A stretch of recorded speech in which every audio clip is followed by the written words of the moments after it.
कला विद्या मंदिर के छठी कक्षा के सभी छात्रों को आपकी हिंदी की शिक्षिका शालिनी का नमस्कार।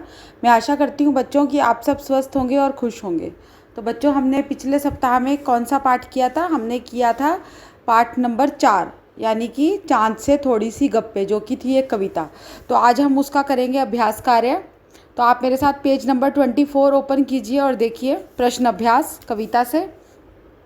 आप पहने हुए हैं कुल आकाश के माध्यम से लड़की कहना चाहती है कि चांद तारों से जड़ी हुई चादर ओढ़ के बैठा है।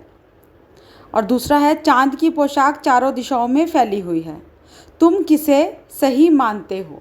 तो बच्चों, इसका उत्तर मैं आपके लिए लिख कर लेकर आई हूँ कि लड़की कहना चाहती है कि चांद तारों से जड़ी हुई चादर ओढ़कर बैठा है।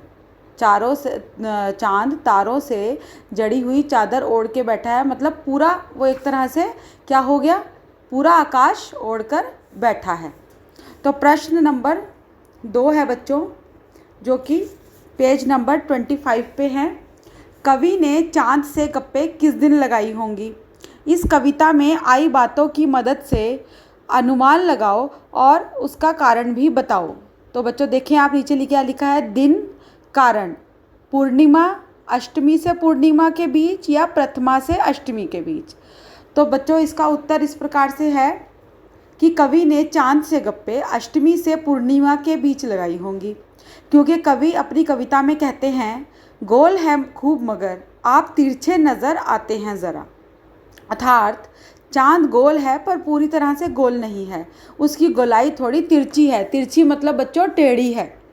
इससे साफ पता चलता है कि पूर्णिमा होने में अभी 1 या 2 दिन बाकी हैं। ठीक है बच्चों। तो बच्चों, इसके बाद जो नेक्स्ट एक्सरसाइज है, जो एक्सरसाइज नंबर 3 है, वो हम नहीं करेंगे। उसके बाद जो नीचे है अनुमान और कल्पना, ये भी एक एक्टिविटी है। तो बच्चों, जो मैं एक्टिविटीज़ मिस कर रही हूँ, स्किप कर रही हूँ, वो हम कभी या तो स्टूडेंट इंटरेक्शन वाले दिन करेंगे या फिर मैं उसके लिए स्पेशल आपको कोई वीडियो बना के भेजूँगी। नहीं तो हम वो स्कूल ओपन होने के बाद ही करेंगे। ठीक है, जो बहुत ज़रूरी है वो मैं अभी करवा रही हूँ, क्योंकि जो कुछ एक्टिविटीज़ ऐसी हैं जिसको करने के लिए हमको क्लास में एक दूसरे के सामने उपस्थित होना, प्रेजेंट होना बहुत ज़रूरी है। वो ऑफलाइन वीडियो में करानी थोड़ी सी डिफ़िकल्ट है, मुश्किल है, तो इसलिए वो मैं स्किप करती हूँ, जो कि हम बाद में ज़रूर करेंगे। अब जो इसमें लास्ट एक्सरसाइज है भाषा की बात, बच्चों वो उसको आप पढ़ें। चांद संज्ञा है। तो बच्चों, चांद क्या है? एक संज्ञा शब्द है। चांदनी रात में चांदनी जो है, जो चांदनी शब्द है बच्चों, जो डार्क है, जो किया हुआ है जिस अक्षर को, वो है विशेषण, विशेषता।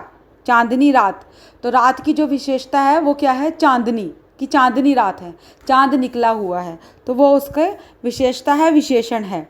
तो नीचे दिए गए विशेषणों को ध्यान से देखो और बताओ कि कौन सा प्रत्यय जुड़ने पर विशेषण बन रहा है। जो विशेषता है, जो ये विशेषण बन रहा है, वो कौन सा प्रत्यय जुड़ने पर ये विशेषण बन रहे हैं।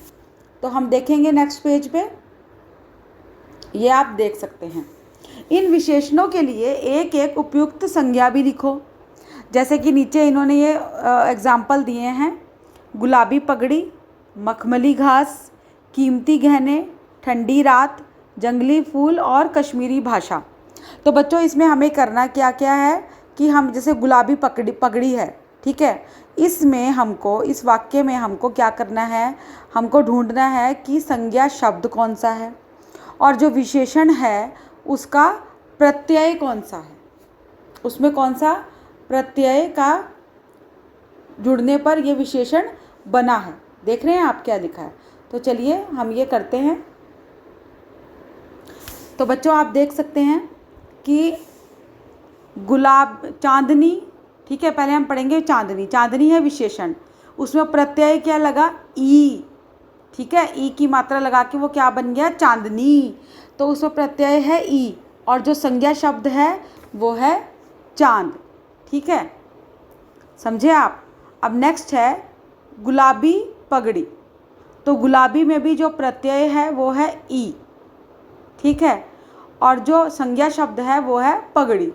संज्ञा है पगड़ी, पगड़ी मतलब सिर पे रखने वाली जो एक वो पगड़ी होती है जो हम सिर पे पहनते हैं, तो वो हुआ संज्ञा शब्द। और अब पगड़ी का जो रंग है वो है गुलाबी, ठीक है, तो वो विशेषण हो गया। वो उसकी विशेषता हो गई कि जो उसकी पगड़ी है उसका कलर है वो जो है वो है गुलाबी है। अब गुलाबी जो शब्द है, जो ये विशेषण है, ये कौन सा प्रत्यय जुड़ने पर बना? ई। ठीक है। अब नेक्स्ट है मखमली। तो मखमली का भी जो प्रत्यय है वो है ई विशेषण का, और जो उसका जो संज्ञा है वो है घास। घास है वो मखमली है। ठीक है। अब है कीमती गहने। तो इसमें भी कीमती का प्रत्यय ई है, और जो गहने हैं वो हैं संज्ञा शब्द। गहने मतलब ज्वेलरी। ठीक है। गहने हुई एक वस्तु, तो संज्ञा शब्द हुआ ना। तो गहने क्या हैं? कीमती हैं। ये उसका विशेषण है कि जो एक्सपेंसिव हैं, कीमती हैं। और कीमती का जो प्रत्यय है वो है ई। इसी प्रकार से ठंडी रात। तो ठंडी का प्रत्यय है जो, कौन सा प्रत्यय जुड़ने पर विशेषण बन रहा है? ई। ई की मात्रा, ई लगा। और रात है वो संज्ञा शब्द है। तो जो रात है वो ठंडी है, वो उसकी विशेषता है, विशेषण है ठंडा, कि रात ठंडी है, कोल्ड है। जंगली फूल। अब फूल है संज्ञा शब्द, और उसकी विशेषण क्या है? कि वो जंगली फूल है। ठीक है। तो उसकी जो प्रत्यय क्या है? ई। इसी प्रकार से कश्मीरी भाषा। भाषा है और वो कौन सी है? कश्मीरी है। तो ये उसकी विशेषता है, ये उसका विशेषण शब्द है कि वो कश्मीरी है, और उसका प्रत्यय क्या है? ई। कौन सा प्रत्यय लगा? ई। मुझे आशा है कि आपको ये समझ आया होगा। अब नेक्स्ट एक्सरसाइज है गोरा, गोल मटोल और गोरा चिट्टा। कविता में आए शब्दों के इन जोड़ में अंतर यह है कि चिट्टा का अर्थ सफ़ेद है और गोरा से मिलता जुलता है। गोरा और चिट्टा बच्चों दोनों का जो अर्थ है वो सेम है, जबकि मटोल जो है अपने आप में कोई शब्द नहीं है, यह शब्द मोटा से बना है। जब कोई इंसान या कोई बच्चा कोई मोटा होता है, चबी होता है, तो हम उसको बोलते हैं ना कि देखो ये कितना गोल मटोल है। तो पर गोल और मटोल दोनों जो हैं शब्द, इनका अर्थ एक ही बनेगा। मटोल हालांकि कोई शब्द नहीं है, पर उसका अर्थ जो है, उसका जो है वो सेम रहेगा, कि मतलब मोटा, कोई चबी। ठीक है। तो ऐसे चार चार शब्द युग्म सोचकर लिखो और उनका वाक्यों में प्रयोग करो। तो बच्चों ये जो शब्द युग्म या हम युग्म शब्द जिसको हम कहते हैं, हमने 5वीं कक्षा में भी मैंने आपको करवाए थे, जैसे कि इधर उधर, आना जाना, अंदर बाहर, इस तरह से। तो अब देखेंगे हम इस तरह से और कौन से कर सकते हैं। तो यहाँ मैं आपके लिए लिख कर लाई हूँ, ये हैं दुबला पतला। ठीक है। दुबला पतला। अब दुबला और पतला दोनों का अर्थ सेम ही है। पतला थिन आदमी। ठीक है। यह दुबला पतला आदमी काफ़ी कमज़ोर है। तो हमने इसको इस तरह से वाक्य में प्रयोग कर लिया। अब नेक्स्ट है काला कलूटा। राकेश का दोस्त बहुत काला कलूटा है। तो बच्चों काला और कलूटा का जो अर्थ भी है ना वो सेम है। दाना पानी, बस इतने दिन का ही दाना पानी लिखा था। रोज़मर्रा, यह भाग दौड़ भरी ज़िंदगी रोज़मर्रा की बात हो गई है। रोज़मर्रा मतलब डेली, डेली की। जिस तरह जैसे ऊपर दाना पानी हमने लिखा, दाना पानी मतलब दाना पानी हम किसके लिए बोलते हैं? खाना पीना। ठीक है। तो ये था प्रश्न नंबर 2 का उत्तर। अब नेक्स्ट हम करेंगे प्रश्न नंबर 3। बिल्कुल गोल। कविता में इसके 2 अर्थ हैं, गोल आकार का और गायब होना। तो बच्चों बिल्कुल गोल, अब इसमें कविता में ये जो गोल शब्द है ना, इसका इन्होंने बोला है, इसके 2 अर्थ बनते हैं।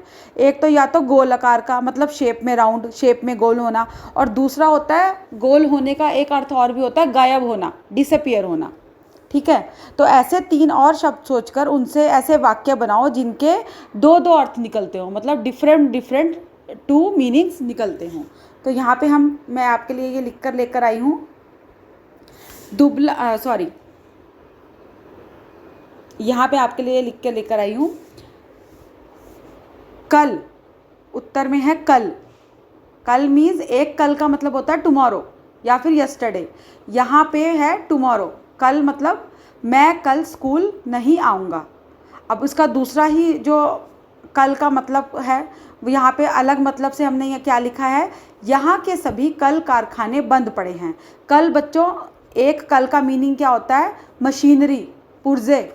हम कहते हैं ना इसका कल पुर्जे सब खराब हो गए, तो यहाँ पे सेम मतलब है, यहाँ के सभी कल कारखाने बंद पड़े हैं। अब दूसरा देखेंगे, पानी। पानी, इस तालाब का पानी बिल्कुल साफ है। अब उसका दूसरा ही मतलब यहाँ पे क्या हुआ देखेंगे, राहुल भरी कक्षा में शर्म के मारे पानी पानी हो गया। कि मतलब राहुल को शायद कक्षा में उनके अध्यापक या अध्यापिका ने डांटा होगा, उसने कुछ गलत काम किया होगा तो उसको डांट पड़ी है, तो इसकी वजह से वो शर्म से पानी पानी हो गया। अब तीसरा है कनक। यहाँ पे एक अर्थ है कनक का, कनक मतलब सोना, गोल्ड। कनक के आभूषण, आभूषण मतलब ज्वेलरी, बहुत चमकीले होते हैं। ठीक है। अब दूसरा यहाँ पे अर्थ है, कनक को खाने से वह पागल हो गया। तो यहाँ पे खाना, खाने से मतलब कनक कोई खाने की चीज़ है, तो ये कनक खाने की चीज़ क्या है, इसको कहते हैं, कनक को हम धतूरा, भांग, जो भगवान शिव को भी चढ़ती है बच्चों। तो कनक को खाने से वह पागल हो गया। तो ये है कनक शब्द के दो डिफरेंट मीनिंग और उनसे बने हुए वाक्य। तो बच्चों इनको, इस व्याकरण पाठ को समझने के लिए आपको मेरी इस ऑडियो को कम से कम 5, 6, 7 बार, 5, 6, 7 टाइम्स आपको सुनना पड़ेगा। You will have to listen this. Okay बच्चों। अब प्रश्न नंबर 4 है, ताकि, जबकि, चूंकि, हालांकि। कविता की जिन पंक्तियों में ये शब्द आए हैं उन्हें ध्यान से पढ़ो। आपको उन कविता की पंक्तियों को भी बच्चों ध्यान से एक बार ही पढ़ना होगा पीछे जाके। और ये शब्द दो वाक्यों को जोड़ने का काम करते हैं। इन शब्दों का प्रयोग करते हुए दो दो वाक्य बनाओ। ठीक है, तो हम यहाँ बना रहे हैं। पहला है ताकि। अब ताकि का वाक्य, दो दो शब्द, हमने दो दो वाक्य बनाने हैं। पहला है, जल्दी घर आओ ताकि हम खाना खा सकें। और दूसरा वाक्य है, टीवी बंद कर दो ताकि वह सो सके। अब दूसरा है जबकि। तो जबकि का हम ऐसे लिखेंगे, तुम्हें गौतम के घर जाना होगा जबकि वह दूर है। अब दूसरा वाक्य बनेगा, वह नहीं आई जबकि मैंने उसे बुलाया था। और तीसरा है चूंकि। चूंकि मैं आज बीमार हूँ इसलिए आज स्कूल नहीं जा सकता। और उसका दूसरा वाक्य है, चूंकि सवाल कठिन था इसीलिए मैं नहीं बना पाया, मतलब सवाल को मैं नहीं कर पाया। अब इसका जो चौथा है आंसर वो है हालांकि। हालांकि आज बारिश हो रही है फिर भी तुम्हें मेरे घर आना होगा। और दूसरा इसका वाक्य है, हालांकि मुझे पता है फिर भी मैं तुमसे यह सुनना चाहता हूँ, मतलब मुझे कोई बात पता है पर फिर भी मैं तुमसे सुनना चाहता हूँ। तो बच्चों ये अभ्यास कार्य था पेज नंबर 26 का। और इसका जो लास्ट एक और क्वेश्चन है, प्रश्न नंबर 5, गप, गपशप, गपबाजी, क्या इन शब्दों के अर्थ में अंतर है? तुम्हें क्या लगता है, लिखो। हाँ, तो बच्चों बहुत अंतर है। पहले गप के बारे में बताऊंगी। गप ऐसी होती है जो कि बिना काम की बात होती है। हम जैसे कि ऐसे ही सिंपली ऐसे ही कुछ भी बात करते रहते हैं बैठ के, उसको बोलते हैं गप। ठीक है, बिना काम की बात, जिसका कोई फ़ायदा नहीं होता, वो वाली बात गपशप। अब जो गपशप होती है वो होती है इधर उधर की बातचीत, जैसे कि हम अपने फ्रेंड्स के साथ करते हैं, अपने नेबर्स के साथ करते हैं। हम जैसे उनको मिलते हैं तो उनको पूछते हैं ना, hello sir, how are you, खाना खाया क्या, लंच हुआ क्या, चाय पिया, कॉफ़ी पिया, तो वो होती है गपशप, इधर उधर की बातचीत। फिर उसके बाद नेक्स्ट है गपबाजी। गपबाजी होती है कुछ झूठी और कुछ सच्ची बात, जिसमें कुछ झूठी बात भी होती है और कुछ सच्ची बात भी होती है, तो उसको हम बोलते हैं गपबाजी। तो बच्चों ये था हमारा पेज नंबर 26 का जो था अभ्यास कार्य। तो हम जो अभ्यास कार्य है हम सिर्फ यहीं तक करेंगे इस पाठ का, क्योंकि जो नेक्स्ट है कुछ करने को, वो भी एक एक्टिविटी है और पेज नंबर 27 पर भी एक्टिविटी है जो कि हम बाद में करेंगे, पर हम करेंगे ज़रूर। तो जब जितना अभ्यास कार्य मैंने आपको यहाँ पे ये बताया है, आपको सिर्फ यही करना है, अपनी क्लास वर्क में भी और अपने होमवर्क में भी। ये आपका होमवर्क भी है और आप होमवर्क करके मुझे व्हाट्सएप पर भेजेंगे। बच्चों ये जो अभ्यास कार्य मैं आपको यहाँ पे स्लाइड्स दिखा रही हूँ, ये मैं आपको एज ए नोट्स भी भेजूँगी ताकि आपको ये अभ्यास कार्य करने में कोई प्रॉब्लम ना हो, आप इजीली इसको अपनी क्लास वर्क में भी उत्तर पुस्तिका में और अपनी होमवर्क वाली उत्तर पुस्तिका में भी लिख सकें। ठीक है बच्चों, तो अब हम मिलेंगे नेक्स्ट वीक में मैं नेक्स्ट ऑडियो लेके आऊँगी अगले लेसन की, अगले पार्ट की। तो तब तक के लिए स्टे सेफ। धन्यवाद।